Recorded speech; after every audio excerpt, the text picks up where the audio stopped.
Hey everybody, I'm back with another episode of E equals MC squared, where entertainment equals meeples and cardboard. The box is squared. 1895 in London, England. A bomb goes off in the House of Parliament, causing widespread panic among the people. Security forces quickly arrest Michael Chapman, a young worker who is believed to be connected to a local anarchist group. Mycroft Holmes is in charge of the investigation to determine if Chapman was acting alone or as part of a bigger plot. It appears to be another easy case for the detective, when he discovers that the man Chapman's parents have hired to prove his innocence is no less than his brother, the great Sherlock Holmes.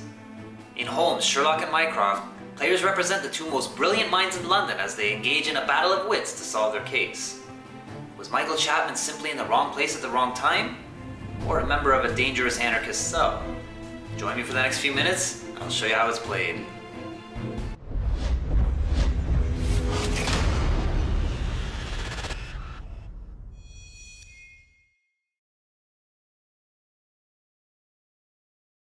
Holmes is a set collection game with a bit of worker placement. Each player is going to be collecting cards, which will give points to the person who collects the most cards in a set. Now, you can also diminish the value of your opponent's sets by collecting the same cards that they're going for. However, they're also going to be trying to do the same to you.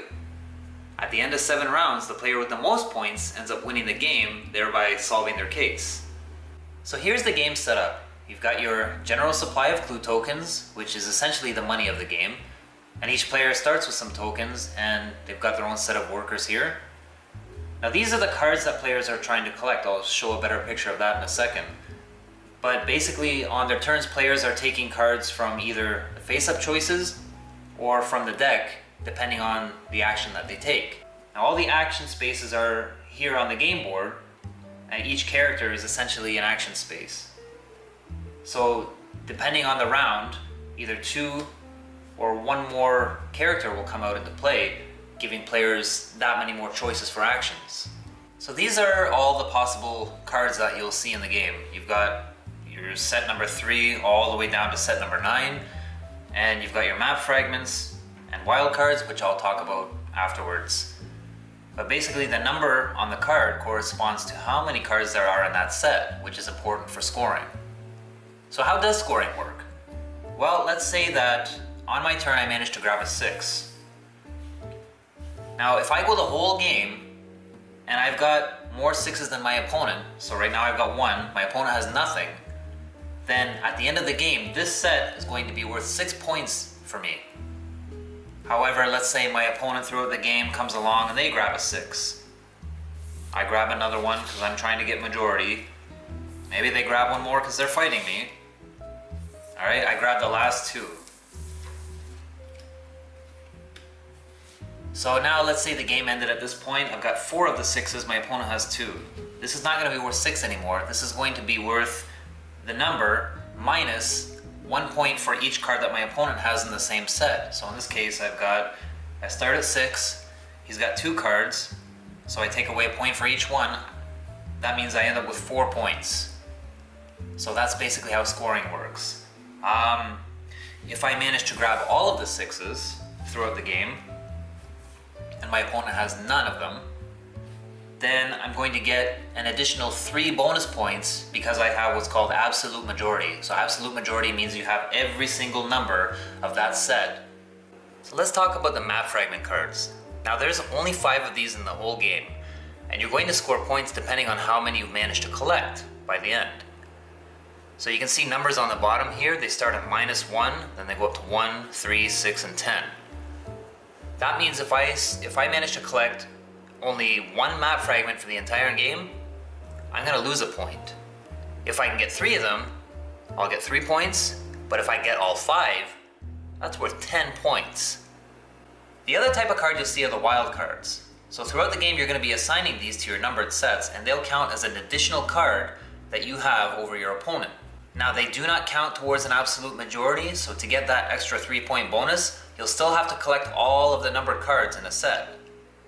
And like I said, they cannot be assigned to the map fragments group. At the end of the game, if you have any wild cards that are not assigned to any particular set, then they're going to cost you 3 points.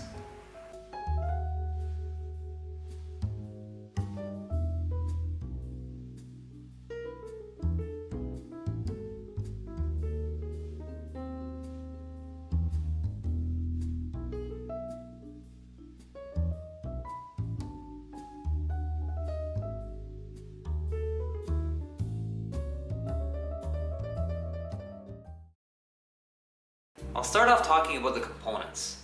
Now from a quality standpoint, everything is just great. I'm so impressed with the whole presentation of the game. My favorite thing is how the game board, when you open it up, it looks like a journal. So you open it and it looks like there's paper stuck in a binder and somebody's written on it. I think that's a really nice touch. It's just really cool. I like that. The artwork is great. I'm very impressed with that. And a little thing, but I think it goes a long way, is instead of giving you little cubes for workers, they actually give you meeples. So I think that's a nice touch. And the clue tokens, I like how it's not just simple coins. It's just different. I like it. It stands out. For the most part, the rulebook was fairly well done. I think they provide good examples in there, and they describe how things work in a nice, simple fashion. I like that part. There was one thing that I wasn't too impressed with, and that was when they describe how wildcards are resolved. So those ones that you leave till the end of the game, they don't really explain, you know, what to do with those. And I had to actually go on the Board Game Geek forums to get confirmation of that, which I illustrated in the run-through properly. So that was one tiny thing that bothered me. One of the concerns I had about this game is that I wasn't sure there'd be enough theme to keep me interested. Now I know nothing about Sherlock Holmes, and a lot of these characters I've never heard of. I've never read the books or anything like that. One thing I like is how the rulebook, it introduces the characters and gives you a little bit of flavor text introducing them. So you get this background and you kind of understand who they are and what their importance is to Sherlock Holmes. I thought that was really cool. So that provided just enough of that theme to pull me in and keep me interested. I think there's a good amount of strategy offered here. You have the wild cards, which can be used several ways to help you gain an advantage. I mean, knowing when to exhaust workers is important too. If your opponent really wants to take a certain action and you happen to exhaust it, well, then he's out of luck for a round. And then there's a whole aspect of, do I go for absolute majority in these low sets and hope that I can get enough of them and get enough points that way? Or do I just bank on getting the higher, like all the high cards, and then, you know, get extra points that way? So that's always risky too. I think the most important element though is you gotta take cards from the top of the deck. Having those hidden clue cards is gonna be huge in giving you that advantage, because your opponent will have no idea what you have. And it's great to spring it on them at the end of the game. Well, hey, I have this and this and this. And they're just like, ah. It provides a really fun and intense experience. Holmes Sherlock and Mycroft is a good filler game which can be played in about half an hour or less. It's very easy to learn and very easy to teach, and it engages players with a good amount of strategy and choice to make. I think it's well worth the price, which is about, I don't know, the $25 to $30 range, and it's just a fun and good looking game. I wouldn't recommend buying it if you're expecting a lot of theme here, but it can get pretty intense and exciting, especially when you factor in the whole metagame aspect, which is my personal favorite. It's definitely worth checking out.